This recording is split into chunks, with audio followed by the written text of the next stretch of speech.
पूर्ण परमात्मा पाप कर्म दंड को भी काट सकता है। अभी तक जिस भी संत व महापुरुष से मिले, उन्होंने यही बताया कि पाप कर्म फल भोगने से ही समाप्त होगा। वो प्रभु कौन है जो पाप कर्म को काट देता है, वो काल के बंधन से छुड़वा देता है। उसका क्या नाम है, पूजा की विधि क्या है? कृपया अवश्य सुनिए जगत गुरु तत्वदर्शी संत रामपाल जी महाराज के अमृत वचन।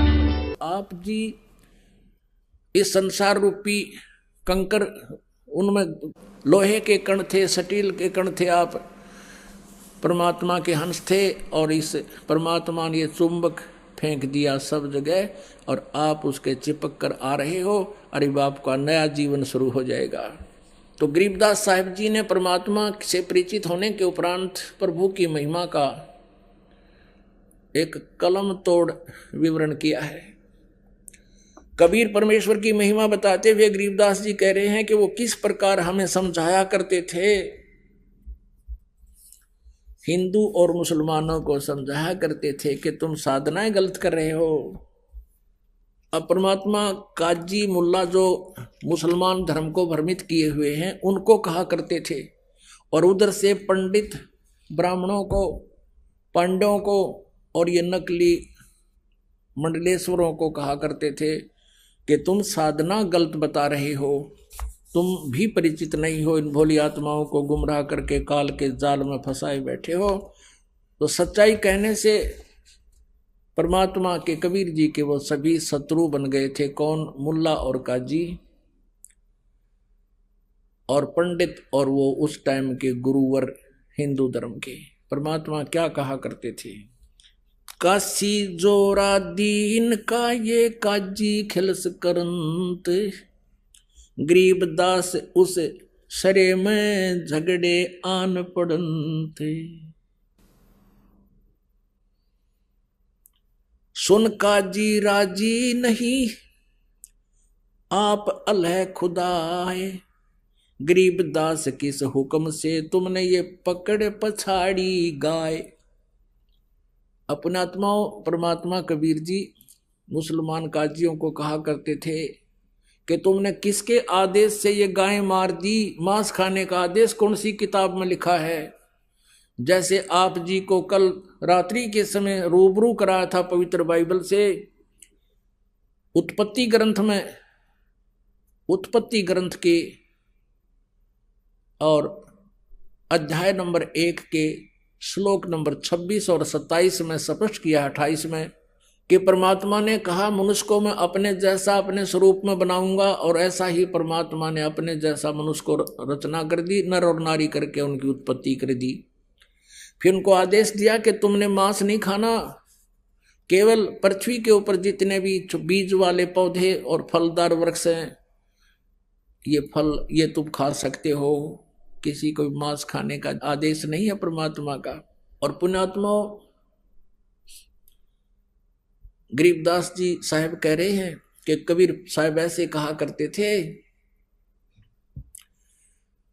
नबी मोहम्मद नमस्कार है राम रसूल कहाया, 1,80,000 को सौगंध जिन नहीं करद चलाया।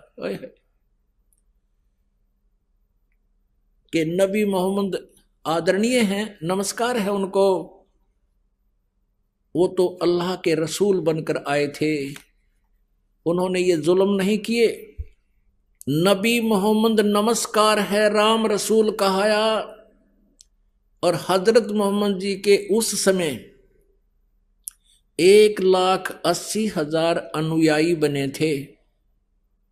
कहते हैं 1,80,000 को सौगंध जिन नहीं कर चलाया।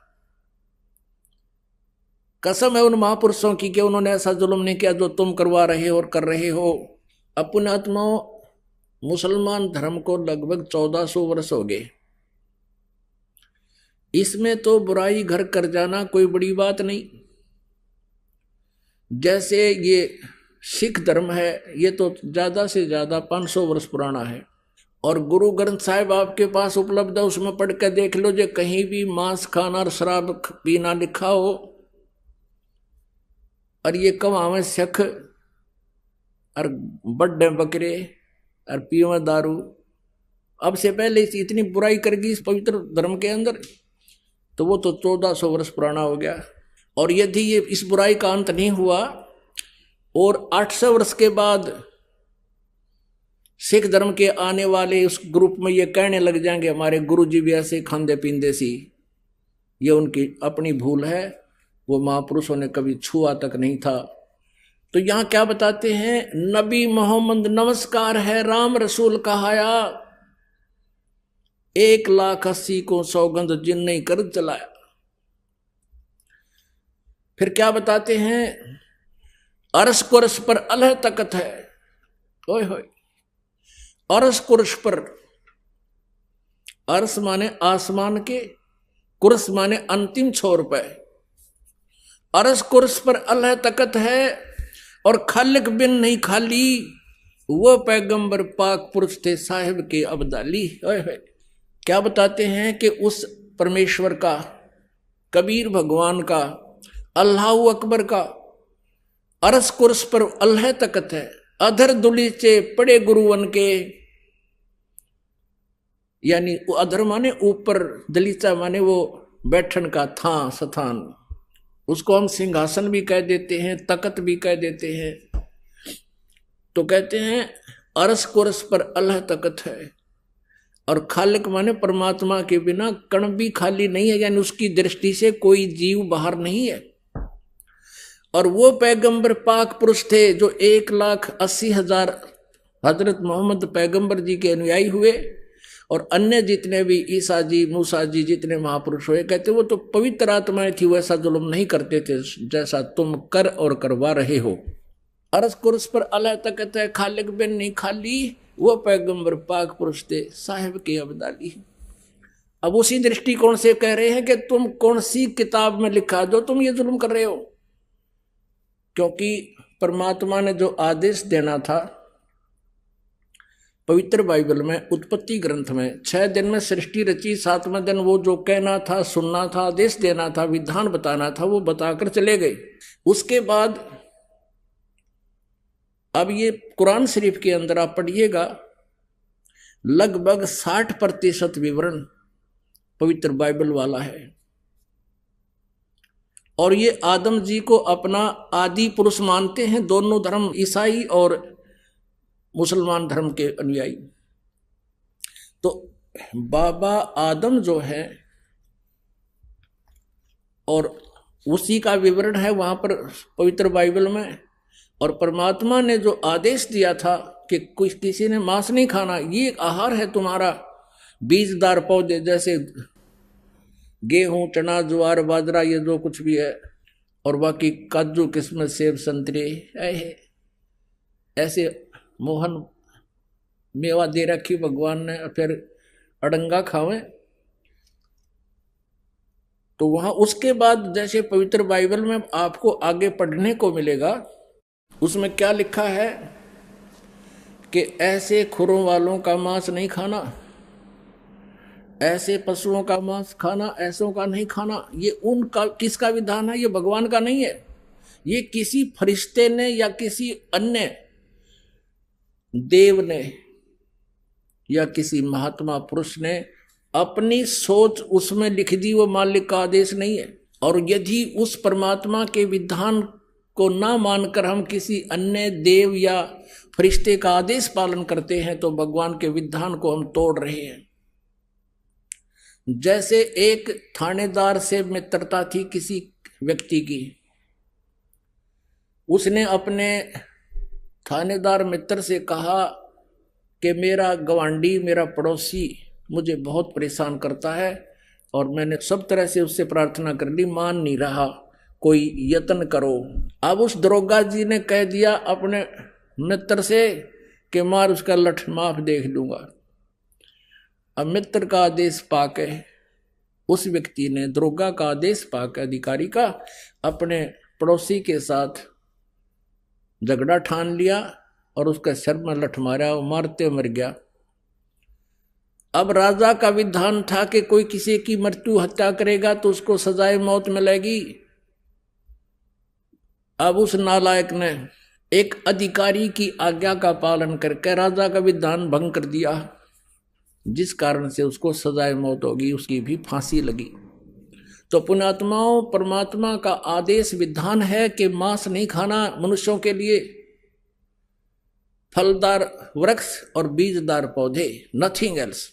और फिर आगे चल के किसी फरिश्ते ने, जैसे आपने देखा ये पवित्र बाइबल में ऐसा प्रमाण है कि कोई फरिश्ते आकर के किसी में बोलते हैं ऐसे ऐसे बकरा भेंट चढ़ा दो।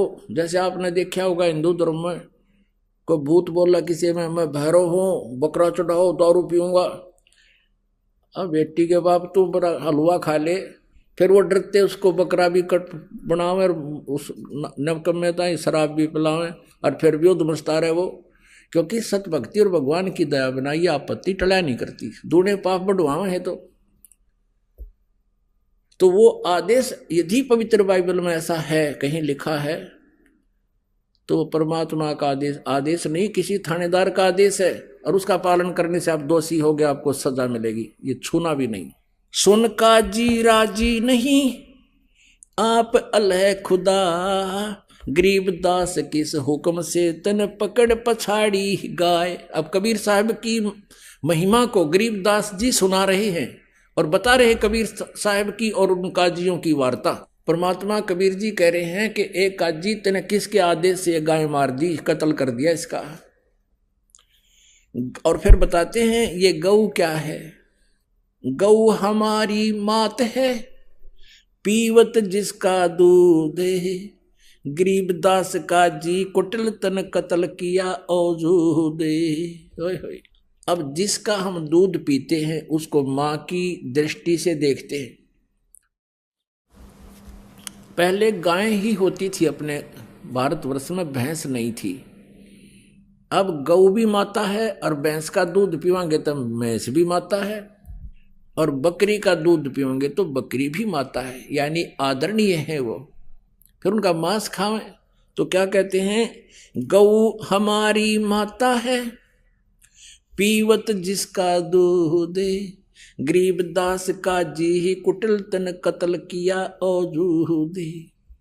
गऊ आपनी अम्मा है, तापर छुरी नबा, गरीबदास घी दूध को ये सब ही आत्म खावे।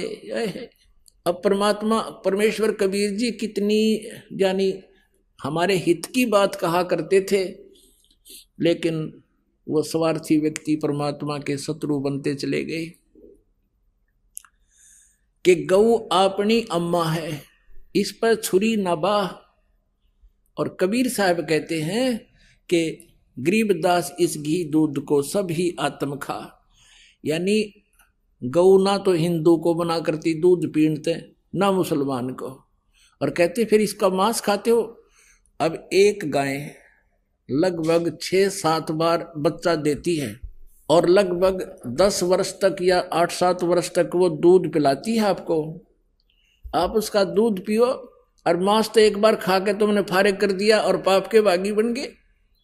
आपका भी पेट भरा, आपके बच्चों का भी पेट भरा, और बिना ज्ञान के तुम पाप के भागी होते हो, गऊ का मांस खाते हो। काजियो, ये तुम्हारा प्रोसीजर अच्छा नहीं है, तुम गलत कर रहे हो, भगवान के दोषी बन और बना रहे हो।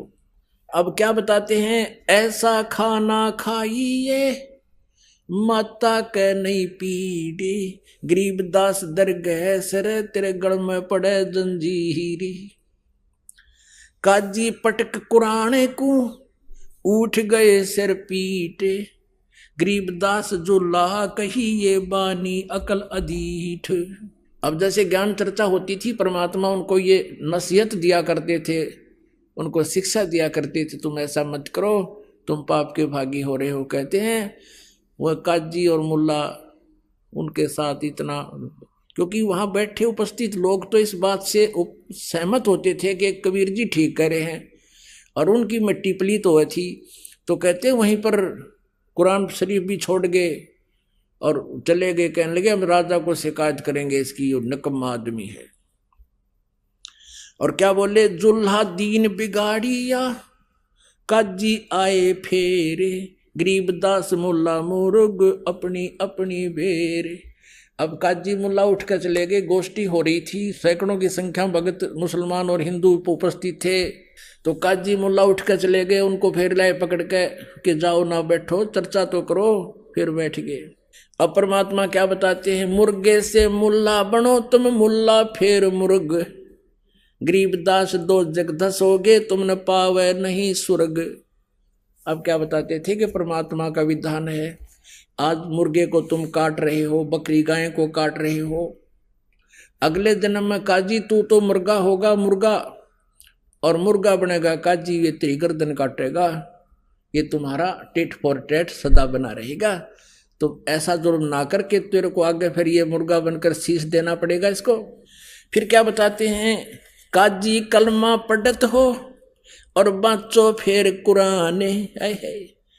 गरीबदास इस जुल्म से तेरे डूबे दोहू जिहान, कि एक तरफ तो तुम कलमा पढ़ते हो, जैसे मंत्र होता है ना अपना मंगलाचरण हम पढ़ते हैं, और गायत्री मंत्र यजुर्वेद के 36वें अध्याय का 3रा श्लोक है, उसको मंत्र को पढ़ा करते थे।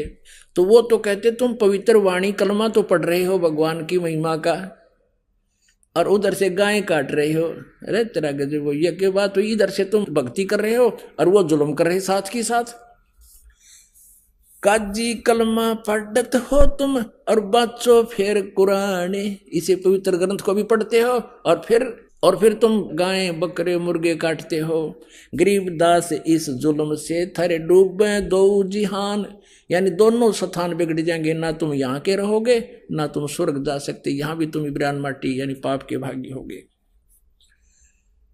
अब परमात्मा दोनों धर्मों को कहा करते थे, यानी काजी और मुल्ला और पंडितों को, दोनों दीन दया करो मानो बचन हमारे, गरीबदास गौ सूर में एक बोलन हारे। ओए होए, अब देख कितनी विनम्रता से बोल रहे हैं कबीर परमेश्वर के, दोनों धर्म दया करो और मानो बचन हमार। और कबीर साहब कहते हैं, और सूर और गौ में एक सा ही जीव है। फिर क्या बताते हैं, सूर गऊ में एक है गाय भखो न सूर, गरीबदास सूर गऊ का दोहों का एक नूर, मुल्ला से पंडित भय पंडित से भय मुल्ले, गरीबदास तज बैर भाव तुम कर लो सुल्ल मुसुल्ले। अब क्या बताते हैं कि हिंदुओं वाले पंडित तनों के मुल्ला काजी और ये मुसलमान काफिर हैं, और मुसलमानों के काजी और मुसलमान कहते हिंदू काफिर हैं। अब कबीर साहब कहते हैं, देखो आज तुम पंडित हो हिंदू धर्म में, और कल आपकी मृत्यु हो जाएगी, आप मुसलमान धर्म में जन्म ले सकते हो और फिर आप काजी भी बन सकते हो, और काजी आज मुसलमान धर्म में है तो कल वो हिंदू धर्म में जन्म लेकर वो पंडित भी बन सकता है।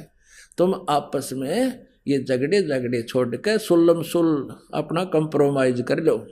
मुल्ला से पंडित भवे और पंडित से भव मुल्ल, गरीबदास तज बैर भाव तुम कर लो सुल्लम सुल्ल, हिंदू झटके मारे ही ये मुस्लिम करें हलाले, गरीबदास दो दीन का थरा होगा हाल बेहाल।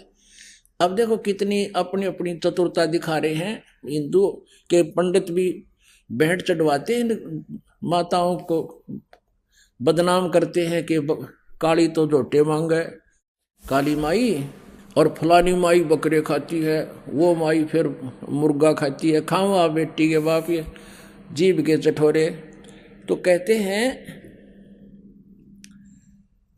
कि ये क्या बताते हैं कि वो चतुर गुरु हिंदुओं के, कि हम तो पशु को जैसे बलि चढ़ाते हैं एकदम झटके से मार देते हैं, उसको पीड़ा नहीं होती है, उसको महसूस नहीं होता दर्द, तब बलि चढ़ाते हैं, हम पाप नहीं करते। और मुसलमान क्या कहते हैं, हम तो कलमा पढ़ते रहते हैं और धीरे धीरे हलाल करते हैं, कहीं उसको पीड़ा ना हो जाए। मूर्ख बना रहे, ला तेरी गर्दन काटे, कुकरे कटवा लो, हिंदू कटवाओ ऐसे, और मुसलमान नहीं काटेंगे ऐसे, धीरे धीरे कलजा पैट जाएगा तुम्हारा। तो क्या कहते हैं परमात्मा, पुण्यात्माओं जैसे वाजिद जी जैसे महापुरुष ने राज त्याग दिया परमात्मा पाने के लिए, और शेख फरीद जैसे मुसलमान महापुरुष ने अपना तनमन वार दिया परमात्मा पाने के लिए, कुएं में लटक गए, वापस ऊपर पैर बांध के वृक्ष के, और 12 वर्ष तक साधना करते रहे। सूख गया पिंजर भी, शरीर पर मांस नहीं रहा, अस्थि पिंजर नजर आने लगा। जब कौवे आ गए उसकी आंख खाने के लिए, और शरीर पर कोई खाने की वस्तु नजर नहीं आई उन्होंने, और सोच लिया कि ये व्यक्ति मर गया है। तब शेख फरीद ने कहा था कि हे भाई कव्यो, वो मुसलमान था, मुसलमान मांस छू है नहीं, मुसलमान वो है जो मांस को हाथ भी नहीं लगावे। शेख फरीद ने कहा था कव्यो मेरी आंखें मत खाना, मुझे अल्लाह के दीदार की आशा है, मेरे शरीर पर कहीं पर भी तुम्हें मांस शेष दिखाई देता वो मांस खा लो मेरा, पर मेरी आंखें ना छेड़ना, मुझे भगवान के दर्शन की इच्छा है। तो पुण्यात्मा वो थे मुसलमान जिन्होंने कभी मांस छुआ नहीं और अपने कुर्बानी कर दी कि मेरा तुम सब कुछ खा लो पर मुझे मालिक मिल जाए, मेरी वो व्यवस्था ना खराब करना। और यदि जो प्रोसीजर तुमने अपना रखा है हलाल करके कलमा पढ़कर और ऊपर मस्जिद में जाकर आवाज लगाता है मुल्ला या काजी कि हे अल्लाह ये रूह बकरे की आत्मा को भिष्ट में स्थान दीजिए।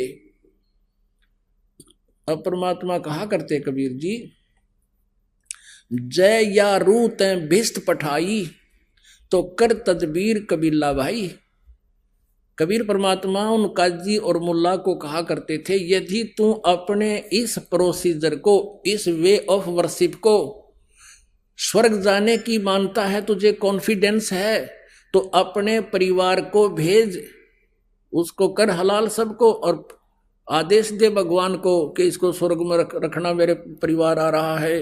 यदि कोई मंत्री बन जा और उसको कहीं प्लाट अलॉट करने का आदेश आ जाए ना, वो बकरियां का नंबर ना आने दे, अपने बालका का, अपने रिश्तेदारों का, अपनी पत्नी का, बहन का, भाई का, सबसे पहले उनका फार्म भरेगा, बकरियां का कौन नंबर आने दे। तो कहने का भाव ये है कि यदि तुमको ये पर पूरा विश्वास है कि ये बकरियां इस प्रकार बकरे के हलाल करने मात्र से और ये कलमा पढ़ देने से ये स्वर्ग चला जाता है, तो बकरियां का नंबर कोई नहीं आने दे।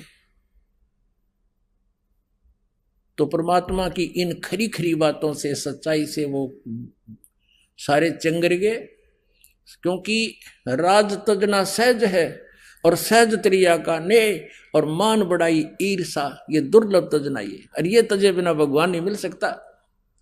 हिंदू झटके मारे ही ये मुस्लिम करें हलाले, गरीबदास दोनों दीन का थारा होगा हाल बेहाल। वहां देखियो थारा के बक्कल उतरेगा। बकरी कुकड़ी खा गए ये गऊ गधारा सूरे, गरीबदास उस भिस्त में तुमसे अल्लाह दूरे। भगवान तो निकट भी ना हो थारे, इसे नाला कहाँ गए।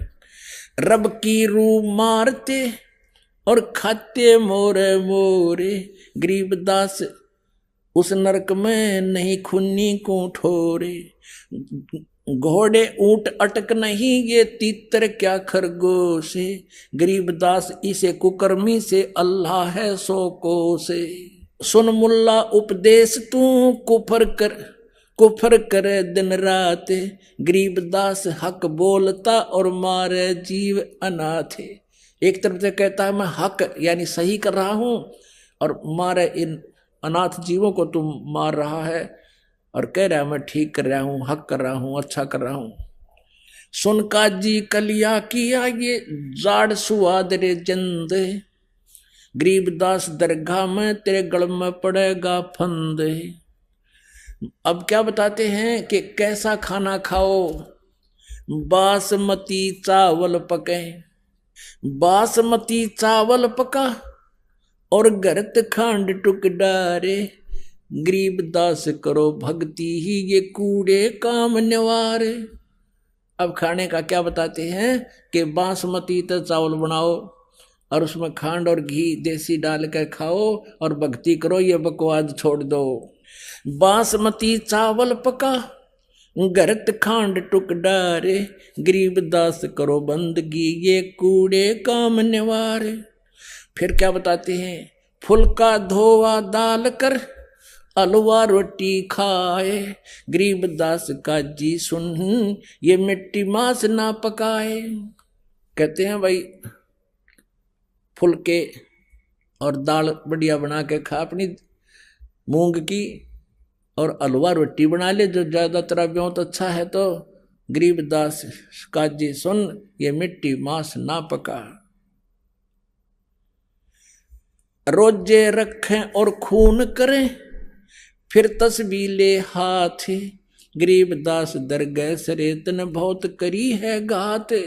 कबीर साहब कहा करते दिन में तो तुम रोजे रखो, व्रत रखते हो भगवान के लिए, और सामने वो कर्म बिगाड़ दिया, मुर्गा मार दिया, बकरा काट दिया, है तरह के जो भैया काजी खिलस उठाए दे तज रोजे की रीत। गरीबदास अल्लाह भजो ये समय जावेगा बीत।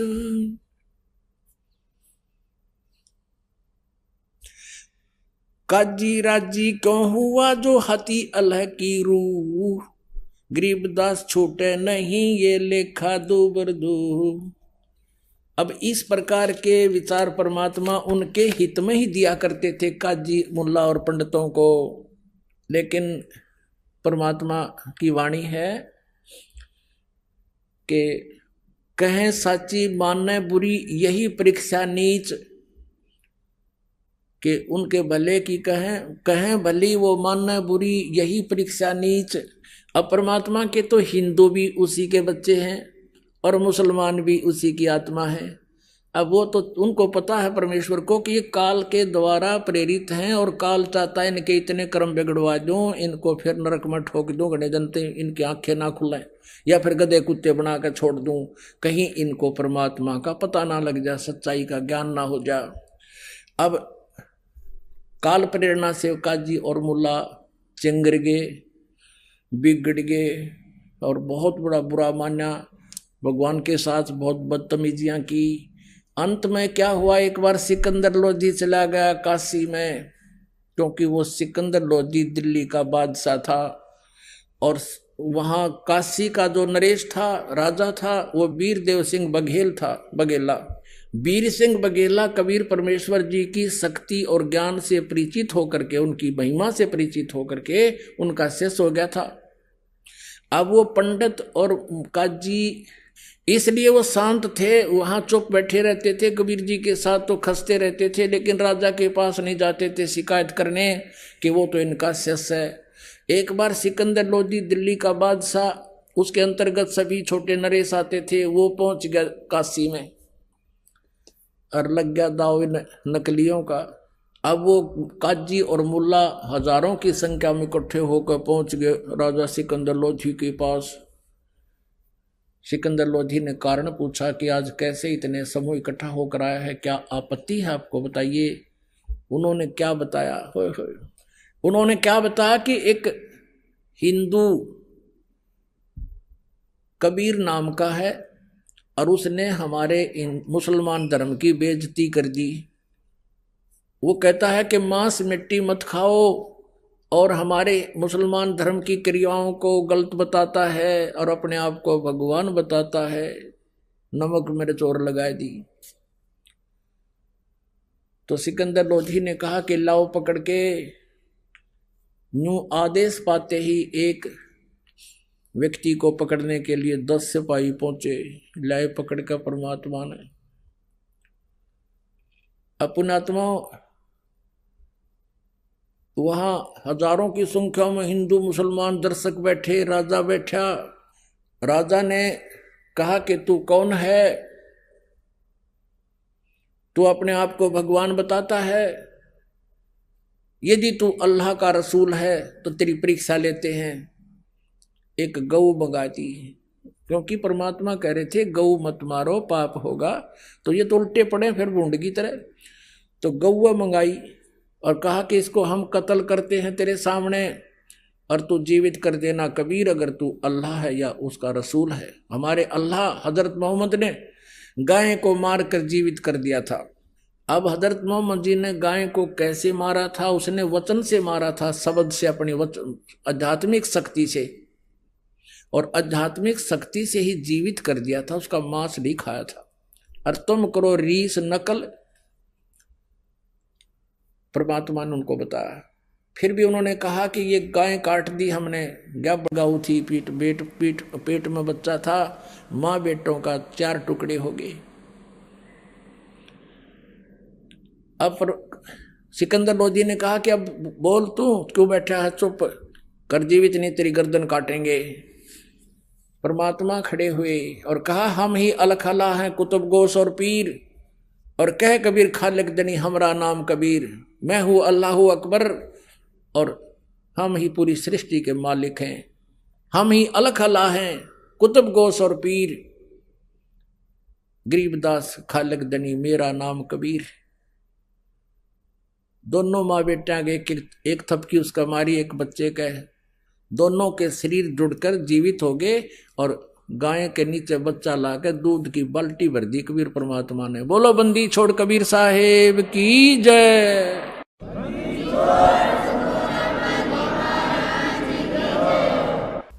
तो पुण्यात्मा, ये परमात्मा है। मूर्ख मनवा काल की चिंता क्यों सताती है, सतगुरु अपना साथी है। बोलो सतगुरुदेव की जय हो। परम पिता परमात्मा पूर्ण ब्रह्म, सारी सृष्टि के रचनहार, कुल मालिक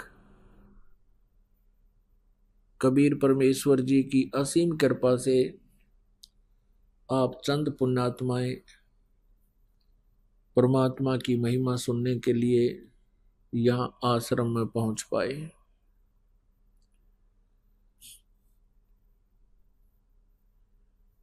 पुण्यात्माओं, सत्संग में आने से आप जी को ये जानकारी होगी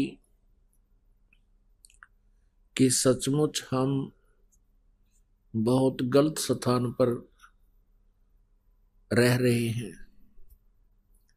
ये स्थान केवल यातना देने के लिए इस काल भगवान ने बना रखा है। जैसे कैद होती है, जेल होती है,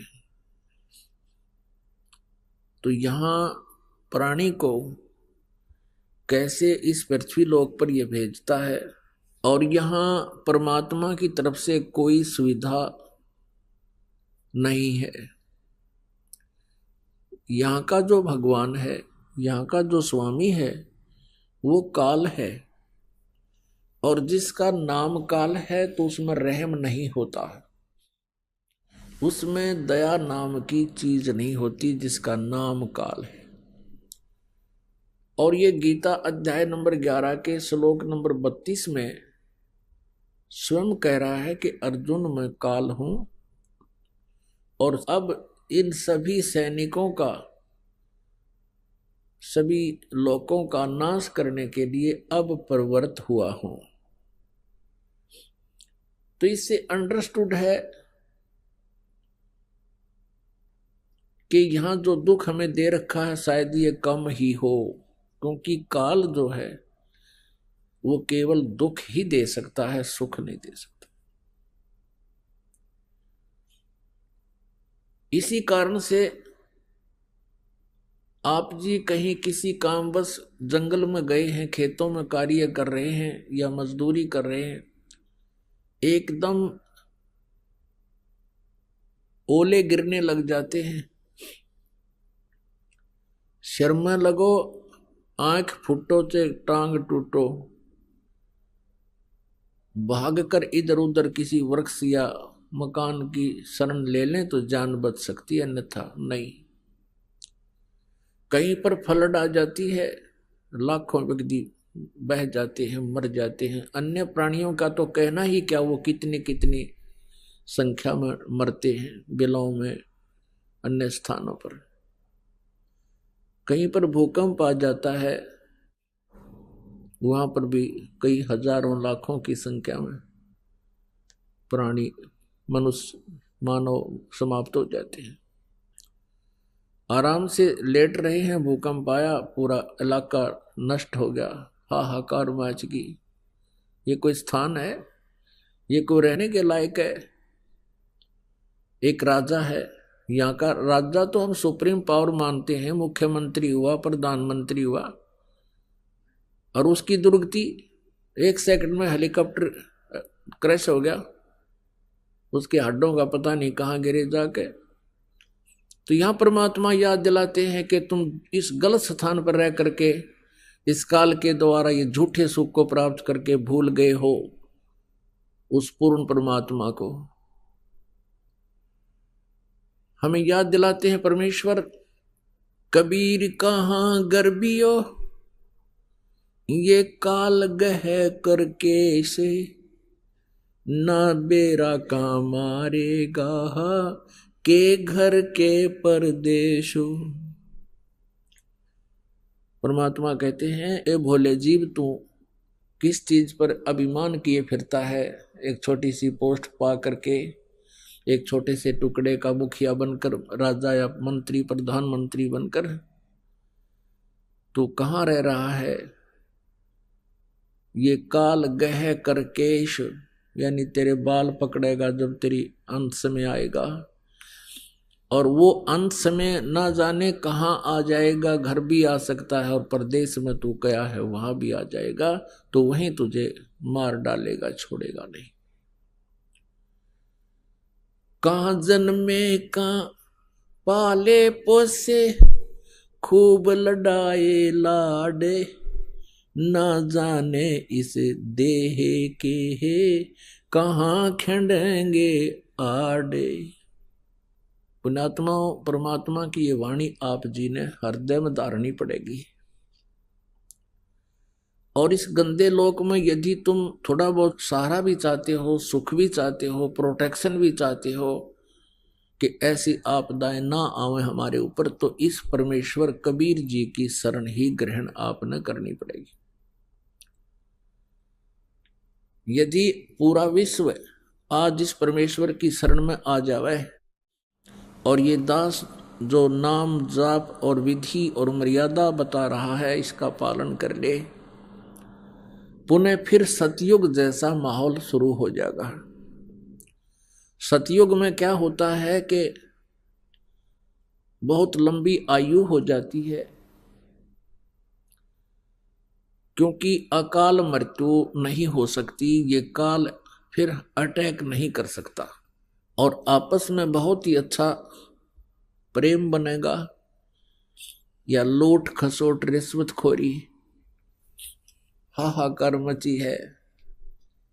इस माया ने सबको अंधा बना दिया है।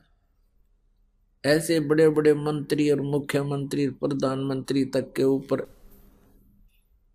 ये भ्रष्टाचार के आरोप लगते हैं। शर्म की बात है, क्योंकि इंसान की जमीर खत्म होगी। क्यों होगी? क्योंकि तत्व ज्ञान से परिचित नहीं है, भगवान के विधान से परिचित नहीं है, आध्यात्मिक कर्मों से परिचित नहीं है। इसी कारण से हम गलतियों पर गलती करते जाते हैं। एक माया के कारण ही भाई से भाई शत्रु बन जाता है, बहन भाई की शत्रु बन जाती है, भाई बहन का शत्रु बन जाता है। माता पिता की कदर रही नहीं, माया माया दिखाई देती, शर्म रही नहीं, लाज रही नहीं। पुण्यात्माओं, परमात्मा कबीर परमेश्वर जी की शरण में आने से आप जी ये सोच भी नहीं सकते, हे परमात्मा, हम पहले वही व्यवसाय था, वही हमारा जॉब था, वही नौकरी थी या कोई व्यवसाय था, और हम सारा दिन भटकते रहते थे, रात को भी नींद नहीं आती थी, और ओवर टाइम भी करते थे, फिर भी हमारा गुजारा ढंग से नहीं हो रहा था, और टेंशन ग्रस्त रहते थे। इस परमेश्वर की शरण में आने से, क्योंकि ये ज्ञान ऐसा हो जाएगा आपको, और फिर साथ भगवान का आपके साथ हो जाएगा, आपके सबसे पहले ये टेंशन समाप्त करेंगे। और आप ये सोच भी नहीं सकोगे, हे भगवान, उसी पैसे में, उसी ही नौकरी में, तनख्वाह में आज हम बहुत अच्छी तरह अपना गुजारा भी कर रहे हैं और दो पैसे हमारे पास भी रह रहे हैं। इसके एक कारण तो ये होगा कि आपका जो बीड़ी, शराब, मांस, तंबाकू, ये पैसा जो व्यर्थ होता था वो आपका सेविंग में आ जाएगा। दूसरा ये होगा कि आप डॉक्टरों के यहाँ जाते थे। पुण्यात्माओं, जब इंसान के पाप कर्म बढ़ जाते हैं, बताते हैं हमें आकर के कि जी थोड़ा सा सिर में दर्द हुआ था, डॉक्टर के पास गए, सीटी स्कैन बोल दिया और उसमें जो है ना मस्तिष्क में कोई गांठ बता दी, ऑल इंडिया में भेज दिए, लाखों रुपये लग गए, सिर का ऑपरेशन हो गया और कुछ दिनों के बाद फिर जो की जो सती थी फिर होगी। एक गांठ निकाल दी तो गांठ तो और भी हो सके हैं, क्या फाइनल हो गया काम फिर इसमें? तो कहने का भाव यह है कि जब इस परमेश्वर की शरण में आप आ जाओगे, वही बीमारियां, वही रोग जो लाखों रुपए में ठीक नहीं होते थे, आपके 10, 20, 50 रुपए की दवा में आराम होना शुरू हो जाएगा।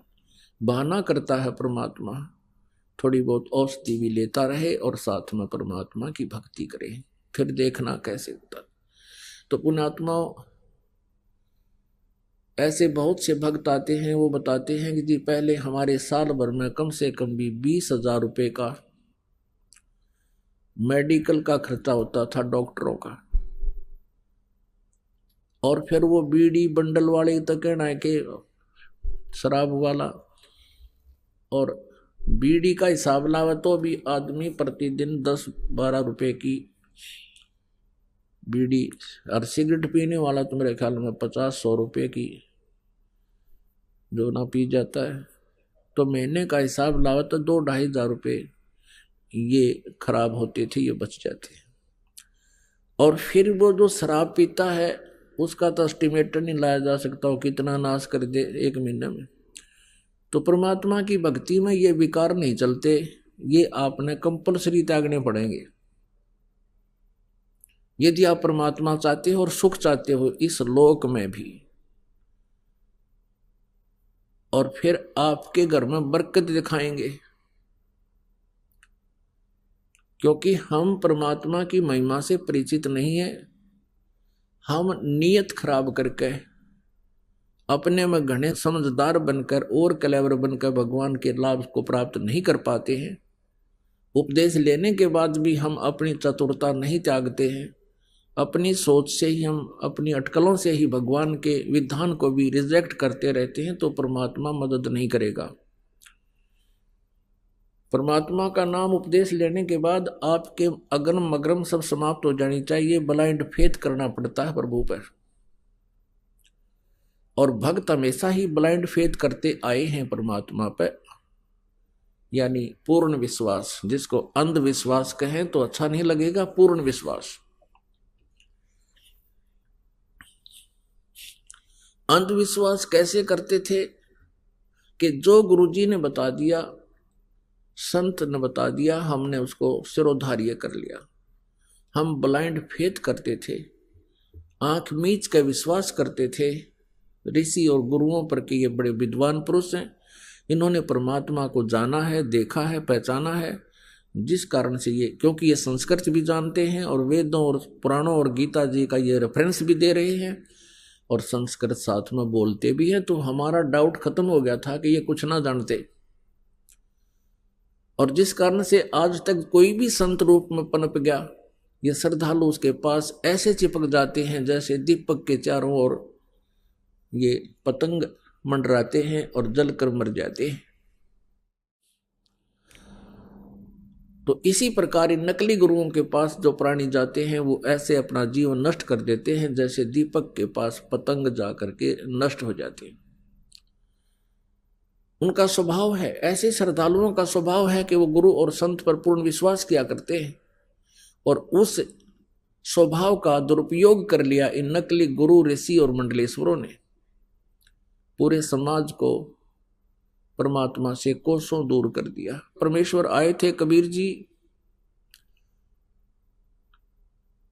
उन्होंने ये ज्ञान दिया था जो आज दास आपके रूबरू करा रहा है और साथ में प्रमाण दिखा रहा है अपने ही पवित्र सदग्रंथों में। जैसा कल की रात्रि में आपने परमात्मा के साकार और निराकार के ऊपर जो वचन सुने थे, उसके साथ साथ सदग्रंथों को आपने स्वयं भी प्रोजेक्टर के माध्यम से देखा। तो अब क्या कहें उन संतों को, ऋषियों को? क्या वो विद्वान थे? नहीं, वो तो अंधे थे। उनको मोतियाबिंद हो चुका था। मोतियाबिंद जिसकी आंखों में हो जाता है, उसकी आंखें पूर्ण रूप से स्वस्थ दिखाई देती हैं, लेकिन उसको दिखता कति नहीं, वो नपट अंधा होता है। इसी प्रकार ये संस्कृत के जानने वाले महाविद्वान, महर्षि, मंडलेश्वर, गुरु, ब्राह्मण, पंडित कहलाते थे। इनको अपने सदग्रंथों का कै ख का भी ज्ञान नहीं था। और इसी प्रकार ये सतलोक और सचखंड की महिमा गाने वाले ये पंथ, नकली राधा स्वामी पंथ, धन धन सतगुरु पंथ, यो जय गुरुदेव पंथ, ये जितने भी संत ऋषि हुए हैं इस मार्ग में, ये सब बिल्कुल तत्व ज्ञानहीन और अज्ञानी थे। करोड़ों श्रद्धालुओं को इन्होंने मिसगाइड कर दिया और ऐसा कर दिया अब सुनने को भी तैयार नहीं है, क्योंकि उनको वो महर्षि और परम संत, परम धनी माना करते थे। उसके विषय में परमेश्वर ने कहा है, मोती मुक्ता दर्शत नाही, ये जग है सब अंदरे, दिखत के तो नैन चश्म इनके, फेरा मोतिया बिंद्रे, मन माणिक लहर समंदरे, मोर जीवा नग सीप न सायर, वो निर्मल आनंद कंदरे। क्या बताते हैं कि मोती मुक्ता दर्शत नाही, ये जग है सब अंदरे, और दिखत के तो नैन चश्म इनका, फेरा मोतिया बिंदरे। अब ये इनको मोक्ष मार्ग, पूर्ण मोक्ष मार्ग का ज्ञान नहीं था, तत्व ज्ञान नहीं था, अपने सदग्रंथों से भी अपरिचित नहीं थे। तो इनको उस मोक्ष रूपी मोती दिखाई नहीं देता था, ये अंधे थे। और दिखत के तो नैन चश्म, आंख ते नो की नो दिखे, पर मोती इनका फिरा मोतिया बिंदरे। ये विद्वान नजराओं थे, क्योंकि ये संस्कृत बोला करते थे और हमारे पूर्वज अशिक्षित थे। अपनी मजदूरी करके, कोई खेती करके अपने बच्चों को पाला करते थे, लेकिन आत्मा में भगवान की चाह सदा से ही रही है जीव के। उसकी पूर्ति के लिए फिर काल ने ये एजेंट छोड़ रखे हैं, ये गुरु, इन्होंने ऐसा बैठा बैठा दिया, गांव के गांव बिगाड़ दिए। गुरुआ गांव बिगाड़े, संतो गुरुआ गांव बिगाड़े, ऐसे कर्म जीव का लाजिए, ईव जड़े नहीं जाड़े। तो पुण्यात्माओं, आपका सौभाग्य है कि आपको इस प्राइम टाइम में मनुष्य जीवन प्राप्त है, और इस भक्ति युग में, भक्ति काल में आप जी को मनुष्य शरीर प्राप्त है, और साथ में ये यथार्थ भक्ति मार्ग मिल गया। धन्य है आपके माता पिता जिनसे जन्म हुआ। परमात्मा कहते हैं, या तो माता भगत जने, या दाता या सूर, और ना तरह ले बांझड़ी, क्यों व्यर्थ गंवावे नूर। परमेश्वर कहते हैं, या तो माता भगत पैदा करे, या दान वीर हो, दानी दाता, और या सूरवीर हो। अन्यथा कहते हैं इस और ये निरे अड़ंगे पैदा करते हैं जो भक्ति से दूर हैं, और सारा दिन दुनिया ने लूटे, बूंदी अच्छी बदलावें, और भी किसी के नाक में दम रखें। कहते इनसे अच्छा तो बांध डाले, क्यों अपने नूर को भी नष्ट करे, ऐसे नालायक संतान उत्पत्ति करके। तो पुण्यात्माओं, आप के माता पिता धन्य हैं जिनसे आपका जन्म हुआ, क्योंकि आप उन्होंने भक्त जन्म दिए। और फिर आप ही दाता हो, क्योंकि दोनों हाथों दान कर रहे हो, और दान देने से आपकी भक्ति उभरती है। धर्म तो दसका नहीं, दसका माने नाश नहीं हो धर्म का, और दसके तीनों लोक यानी चाहे तीनों लोकों का नाश हो जावे, धर्म का नाश कभी नहीं होता।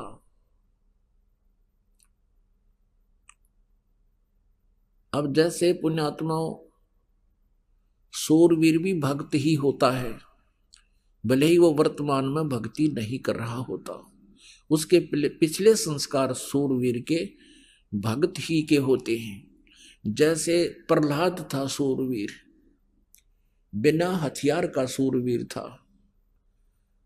हिरण्यकशिपु ने वो जुल्म किए, कलेजा हिल जाए उनकी सारी घटना को सुनकर, लेकिन भक्त ने भगवान पर विश्वास किया और सूरवीर की तरह खड़े रहे कि कर ले पिताजी जो आपने करना है, लेकिन भगवान से दूर नहीं हो सकते। सूरवीर थी मीराबाई, ऐसे ऐसे जुल्म किए उसके साथ, लेकिन पीछे कदम नहीं हटाया उस पुण्यात्मा ने। तो ऐसे ही बहुत जितने भी महापुरुष यहाँ जैसे सूरवीर थे, ईसा मसीह जी करस कर दिया कि कर दो, लेकिन जो मैं कह रहा हूं वो बात सारी सच्ची है। उन दुष्ट लोगों ने अपनी रोजी रोटी के बनाए रखने के लिए संसार को, समाज को उस महापुरुष से दूर कर दिया और अंत में उसको मृत्यु के घाट उतार दिया। परमेश्वर आए थे, कबीर परमेश्वर आए थे, उनके साथ वो जुल्म किए थे इन काजी मुल्लाओं और ब्राह्मणों ने। उनकी सारी कहानी आप सुन लो, पढ़ लो। जब आपको भगवान पर विश्वास हो जाएगा, उसी में इनको पढ़ोगे तो आंखों से आंसू नहीं सूखेंगे आपके, कि हमने परमात्मा को भी नहीं बख्शा, परमात्मा के साथ भी हमने वो जुल्म किए, क्योंकि वो हमारे पिता हैं, इसलिए उन्होंने हमसे कोई दुख नहीं माना, और फिर भी वो हमारे कल्याण के लिए रह रह कराते रहते हैं, या हमारे जैसे दासों को आपके उद्धार के लिए, कल्याण के लिए भेजते रहते हैं। पुण्यात्माओं, सत्संग आने से प्राणी को ज्ञान होता है, मैं कौन हूं, कहां से आया हूं, मेरा यहाँ रहने का उद्देश्य क्या है, मेरे जीवन का उद्देश्य क्या है, मैंने टारगेट क्या बना रखा है। तो उसके बाद हम जो हम उद्देश्य मान चुके थे इस मनुष्य जीवन का, फिर उसमें परिवर्तन होता है। हमने क्या उद्देश्य मान रखा इस जीवन का, जब तक ये तत्व ज्ञान नहीं था। जैसे बच्चा स्कूल जाता है, विद्यालय में जाता है, उसका टारगेट होता है मैं अच्छी शिक्षा प्राप्त करूं, या तो बड़ा अफसर लग जाऊं, या फिर कोई अच्छा धन कमाऊं, या डॉक्टर बन जाऊं। और डॉक्टर बनना या अच्छा अफसर बनना उद्देश्य क्या होता है कि घना धन कमाऊं और बड़ी कोठी बनाऊं, फिर ब्याह करवाऊं, फिर पुत्र पुत्री प्राप्त हो जाए, संतान हो जाए, उनकी परवरिश करूं, अच्छा पढ़ाऊं लिखाऊं, फिर उनका ब्याह कर दूं और फिर बेसिक मर जाऊं। ये कोई टारगेट है इसका? आइए अब हम उन श्रद्धालुओं के अनुभव जानते हैं जो जगत गुरु तत्वदर्शी संत रामपाल जी महाराज जी से दीक्षा प्राप्त कर चुके हैं तथा उनके द्वारा बताए गए भक्ति मार्ग पर चल रहे हैं। नमस्कार जी। नमस्कार सर। क्या नाम है जी आपका? ऋषि कुमार। ऋषि जी, आप कहाँ से हैं? मैं ग्राम सुरसुली, पोस्ट नाहंदा, जिला बालोद, छत्तीसगढ़ से हूँ जी। ऋषि जी, संत रामपाल जी महाराज से नाम दीक्षा आपने कब ली? मैं 27 दिसंबर 2013 से लिया हूँ जी। संत रामपाल जी महाराज से नाम दीक्षा लेने से पहले आप क्या भक्ति साधनाएं करते थे?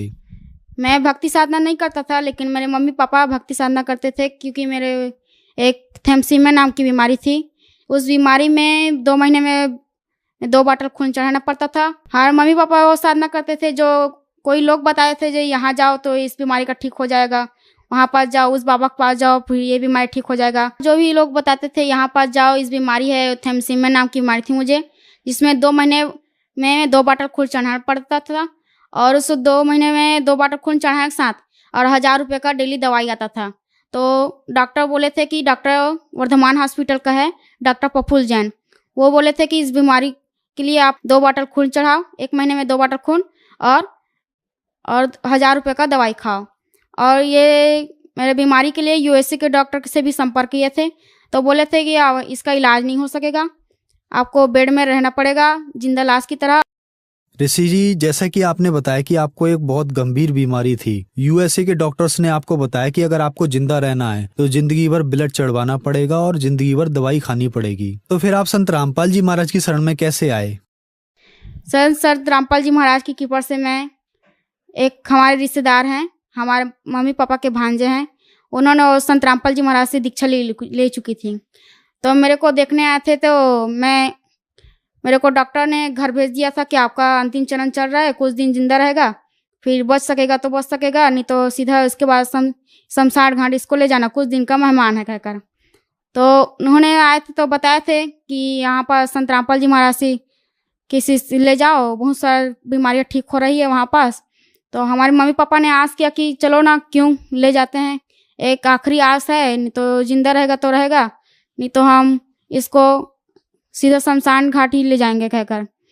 तो हम लोग, मैं उस समय होश में नहीं था, बिना ब्लड वगैरह चढ़ नहीं रहा था, तो मेरे को ले गए और जहाँ गुरुजी नाम दीक्षा देते हैं, संत रामपाल जी महाराज नाम दीक्षा दिलवाए।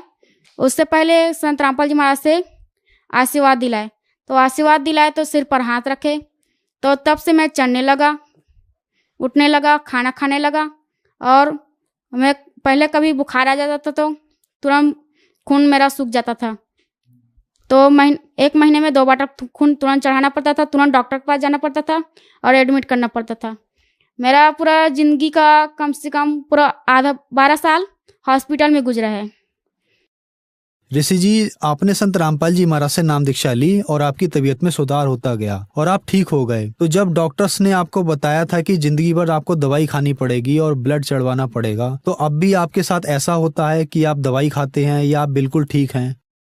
जी, मैं दवाई नहीं खाता हूँ और ना ही किसी प्रकार का ब्लड चढ़ाने की जरूरत पड़ती है, क्योंकि संत रामपाल जी महाराज से सीधा संत रामपाल जी महाराज सिर पर जिसे हाथ रखे, मेरे को ब्लड चढ़ाने की आवश्यकता नहीं पड़ती। और पापा बोले कि गुरुजी, मेरे बेटे को 2 महीने में 1 महीने में 2 बॉटल खून चढ़ाना पड़ता है और 1000 रुपये दवाई खाना पड़ता है, कि गुरुजी बोले कि कबीर साहब दया करेंगे। और तब से ये बीमारी का इलाज हो गया।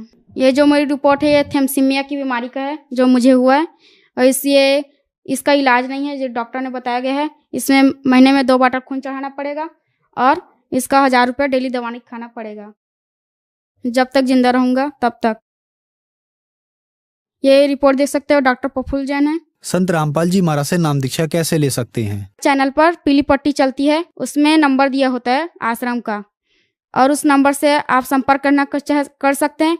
और गुरुजी के संत रामपाल जी महाराज की वेबसाइट है www.jagadguru-santrampaljimaharaj.org। उस वेबसाइट से आप संपर्क करके जहाँ भी नाम केंद्र है, जहाँ रहते हो वहाँ संपर्क कर सकते हो और अपना कल्याण करा सकते हो। धन्यवाद जी। सच से।